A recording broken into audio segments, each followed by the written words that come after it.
कि जब जहाँ मैं चुनाव लड़ूंगा उसके जो सीमाओं पे जो सटे हुए 4-5 विधानसभा हैं उस पर उनका प्रभाव रहेगा। और मैं चाहता हूँ कि जिस कारण मेरे संघर्ष के कारण हमारी JVKSS की जो टीम के जो विचारधारा है उनके कारण बाकी जो प्रत्याशी हैं उनको भी निकलने का छलने का अवसर मिलेगा। आज किसी प्रत्याशी का नाम ऐलान करने जा रहे हैं? मैं आज किसी भी प्रत्याशी का नाम ऐलान नहीं किया जाएगा।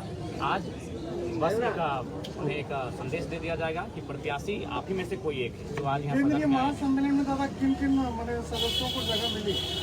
देखिए, जो केंद्रीय कमेटी में है तमाम विंग उनको जगह मिली है और धनबाद और बोकारो जिला मेजबानी कर रहा है, इसलिए धनबाद बोकारो के डिस्ट्रिक्ट टीम।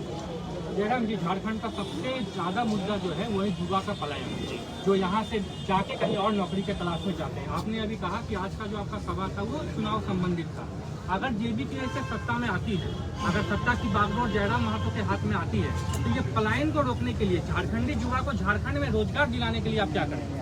हाँ, सबसे पहली बात देखिए, अगर आप झारखंड को जानते हैं तो प्रमुखतः एक सरकारी नौकरियों के अलावा 2 सेक्टर हैं जहाँ हम लोग रोजगार को सृजन करते हैं, एक औद्योगिक क्षेत्र और एक माइंस का क्षेत्र। तो उसके लिए उद्योग की नीति बेहतर होनी चाहिए और माइंस यानी जो कोल इंडिया है उनकी जो नीतियाँ हैं वो बेहतर होनी चाहिए। तो उसके लिए हम लोग केंद्र को प्रस्ताव करेंगे, इस राज्य का संदेश केंद्र तक भेजेंगे कि अगर हम 40% खनिज संपदा आपको देते हैं तो आप जो भी नियम बनाते हैं माइंस को लेकर, जो भी नियम बनाते हैं कंपनी एक्ट को लेकर, वह उस राज्य के मूलवासियों के लिए जो जमीन दान करते हैं उनके लिए सुरक्षित हो। दूसरी बात, जो पलायन का विषय है, नो डाउट पलायन एक गंभीर विषय है, उस पर हम लोग वैकल्पिक मार्ग लेकर आएंगे। हम लोग छोटे छोटे लघु उद्योग, मोटर उद्योग की स्थापना करेंगे जिनके माध्यम से युवाओं को स्किल का ट्रेंड किया जाएगा, उसके माध्यम से उनमें क्वालिटी डेवलपमेंट होगा, उसके कारण उनको आगे चलकर अपनी किसी रोजगार को किसी सेक्टर में अपने आप को स्थापित करने में असुविधा ना हो। हम लोग पर्यटन को फोकस करेंगे, क्योंकि पर्यटन के लिए झारखंड बेहतर विकल्प के रूप में है। हरे हरे पहाड़ हैं, नदियां हैं, झील हैं, झरने हैं, तो पर्यटन पे भी हम लोग बहुत आगे जा सकते हैं। तो पर्यटन पर किसी का ध्यान नहीं रहा है, हम लोग कृषि को आगे बढ़ेंगे, क्योंकि हमारे पास नदियों का संचार है, असीम जल संचार है, हमारे पास जल का संसाधन है। तो उसके लिए हम लोग कृषि में जब आगे जाएंगे तो हम लोग दूसरी फसल के लिए जाएंगे, इरिगेशन, एक बेहतर इरिगेशन की व्यवस्था के लिए जाएंगे। तो इन छोटे छोटे मुद्दों पे जब हम लोग काम करने लगे, जब इनको हम लोग अपने 10 साल के विजनरी सेक्शन में शामिल करेंगे और उन पर जब काम करने लगेंगे तो रोजगार का जो दर है वो कम होगा, जो पलायन का दर है वो कम होगा। तो इन पर हम लोग काम करना जी दादा, अल्पसंख्यक एक बड़ा मुद्दा है, तो अल्पसंख्यक को किस प्रकार से JVKSS में लाया जाए जो इस बार जीत का फैक्टर बने? आप जो बात कह रहे हैं, आप मेरे बगल में ठीक दाहिनी ओर बैठे हैं, उस शख्स का नाम है इकलाक अंसारी। शायद आज से लोकसभा चुनाव से ठीक पहले शायद आप इनसे परिचित नहीं। तो हमने तो अल्पसंख्यक को बहुत बड़ा सम्मान दिया, आज बहुत बड़ा सम्मान दिया। 14 लोकसभा की सीटें हैं, एनडीए गठबंधन, इंडिया गठबंधन, किसी का साहस नहीं हुआ कि एक मुस्लिम घर के बेटे को टिकट देने का काम करे या फिर जो अल्पसंख्यक समुदाय से आते हैं उनको टिकट देने का काम करे। उनको केवल दरी कुर्सी बिछाने का कार्य किया। उन्होंने उनसे अगर वोट भी लिया तो मजबूरी में लिया कि मजबूर होकर उन्हें वोट करे, लेकिन हमने मजबूती देने का काम किया। आज इकलाक अंसारी 80,000 लेकर आए हैं, तीसरे नंबर पर हैं, लेकिन प्रत्येक दिन कम से कम 8 मामलों का सॉर्ट आउट करते हैं, चाहे वो मामला थाना से संबंधित हो, चाहे वो मामला प्रखंड से संबंधित हो, चाहे वो मामला कोई कंपनी से संबंधित हो। तो ये 80,000 वोट में अगर ये 8 मामलों को सॉर्ट आउट कर रहे हैं, तो अगर ऐसे लोग अगर आगे आएंगे तो सोचिए कितने मामलों का निष्पादन करेंगे।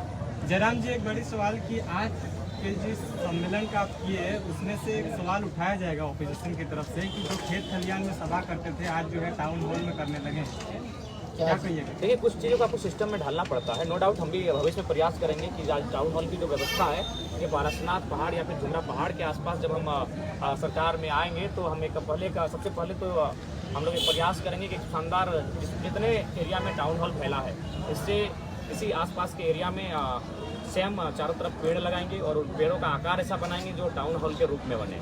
और जो हमारा मंच होगा वहाँ प्रयास करेंगे वो चट्टानों के आसपास का मंच होगा। ये सीरियसली हम बोल रहे हैं, अगर हम लोग आते हैं तो हम लोग ऐसे एक क्षेत्र को, मैंने भी वहाँ आकर इस बात का अनुभव किया, मैंने अपने आप को उस मंच में अनकम्फर्ट भी महसूस किया कि मैं इन मंचों के लिए नहीं बना हूँ। लेकिन चूंकि कुछ प्रोटोकॉल हैं, अब जब आप पार्टी चलाते हैं और जब आप पूरे देश में चर्चा का विषय बनते हैं तो कुछ चीज़ों को जो आपके प्रोटोकॉल में नहीं आपको करना पड़ता है, लेकिन भविष्य में हम लोग उसे अपने प्रोटोकॉल में लाने का प्रयास करेंगे और इस प्रकार की व्यवस्था पारसनाथ जुमरा पहाड़ के।